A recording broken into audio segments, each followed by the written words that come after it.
இங்கே குழந்தைகளுக்கு உடற்பயிற்சி செய்து அந்த குழந்தைகளை ஒரு நல்ல நிலைமைக்கு ஆளாக்குவதற்கு என்னென்ன பிரயாசித்தம் பட வேண்டுமோ அனைத்தும் செய்து வருகின்ற அன்பு சகோதரர்களே, சகோதரிகளே, ஏறத்தாழ ஒரு 2 ஆண்டு காலமாக நான் இங்கே வருகை தந்து கொண்டிருக்கிறேன்.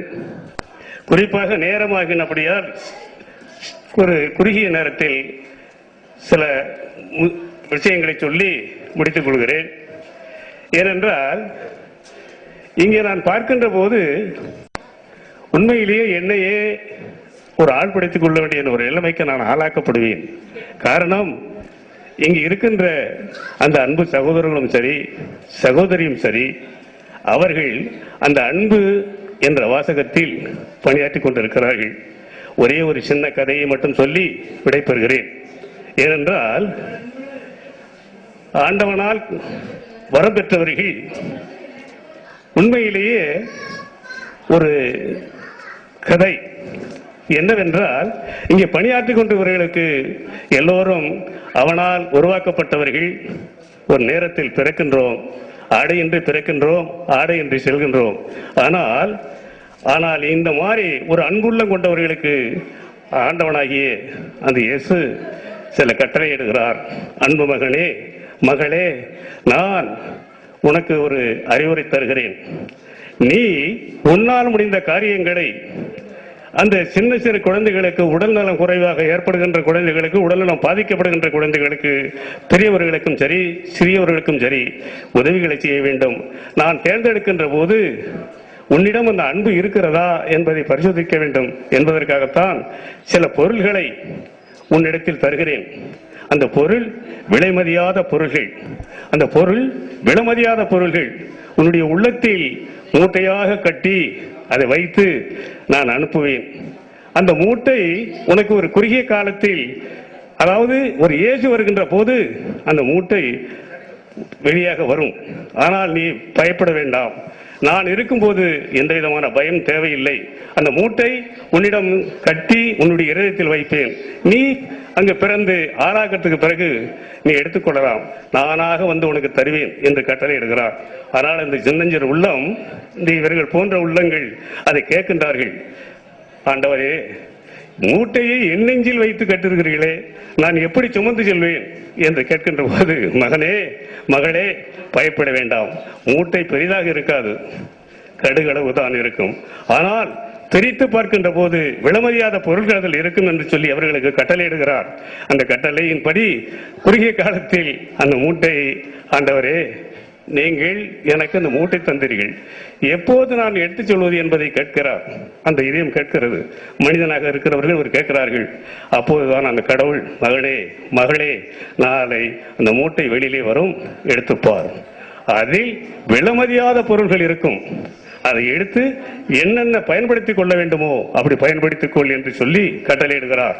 அப்போதுதான் மூட்டையை பிரித்து போக்கின்ற போது வைரம் அதில் இல்லை, பொன் அதில் இல்லை, முத்துக்கள் அதில் இல்லை, பவுன் அதில் இல்லை, தங்கம் அதில் இல்லை, விலைமதியாத வேற எந்த பொருளும் இல்லை. அன்பு, பாசம், பகுத்தறிவு, விலை உயர்ந்த பணிவு அதில் மூட்டையாக இருக்கிறது. இன்னும் சொல்ல போனால் மற்றவர்களுக்கு உதவி செய்யக்கூடிய ஆற்றல், அறிவாற்றல், சிந்தனை, யாரையும் எந்த விதமான கோபம் தாவும் கொள்ளாத அளவிற்கு பணியாற்றக்கூடிய சிறப்புமிக்க பணிவு, அந்த பணிவு ஒவ்வொன்றும் இருக்கிறது. அதை எடுத்துத்தான் இவருடைய இதயத்தில் பதித்துக் கொண்டு இங்கே பணியாற்றி இங்கே ஆடினார்களே. உண்மையிலேயே அந்த குழந்தைகளுக்கு உணர்வு இல்லை. அப்படி இருந்தும் இந்த மேடையில் பெற்றோர்களாகிய உங்கள் முன் அவர்கள் ஆடி, அந்த உள்ளங்கள், பெற்றோர்களாகிய நீங்கள் என்ன மகிழ்ச்சிட்டீர்கள், என்ன உங்களுக்கு ஒரு பெருமை தந்தது என்பதை நான் உண்மையிலேயே பார்த்து திரும்பி பார்த்தேன். அப்போது உங்களுக்கு என்னென்ன மகிழ்ச்சி இருந்தது.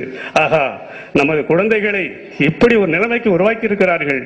உண்மையிலேயே நாம் அந்த கடமையோடு இவர்களுக்கு செய்ய வேண்டிய காரியங்களை செய்தால் இன்னும் மேலும் உயர்வார்கள் என்ற எண்ணம் உங்களுக்கு வர வேண்டும்.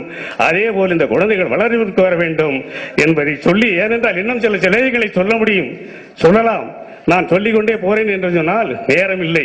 நேரம் இல்லாத காரணத்தால் உண்மையிலே குறிப்பாக இதை மட்டும் சொல்கிறேன். ஆண்டவர், நான் ஆண்டவரை எப்படியோ நேசிக்கிறேன்.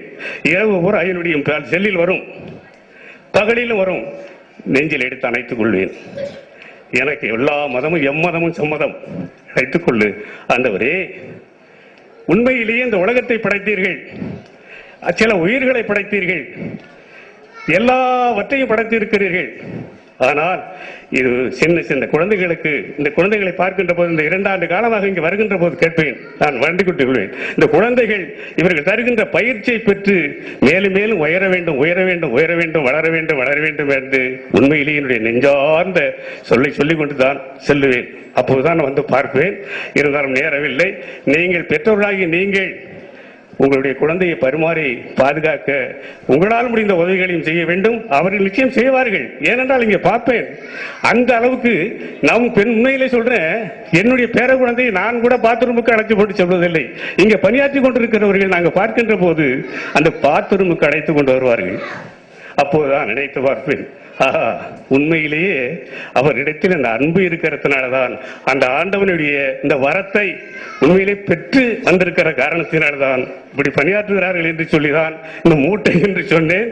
இன்னும் சொல்லி அதுக்கு மேல் அவர் சொல்லியிருக்கிறார், மகனே மகளே, நான் உனக்கு தந்தேன் அல்லவா மூட்டை, அதை நீ திருப்பி வரும்போது எடுத்து என்னிடம் கொண்டு வந்து கொடுத்து விட வேண்டும் என்று கட்டளையிட்டு இருக்கிறார். அதே மாதிரி இவர்கள் எடுத்து சென்று விடுவார்கள் என்று சொல்லி இந்த வாய்ப்புக்கு நன்றி சொல்லி இங்கே வந்து வாழ்த்தி சென்றவர்களுக்கெல்லாம் வணங்கி விடை பெறுகிறேன். நன்றி.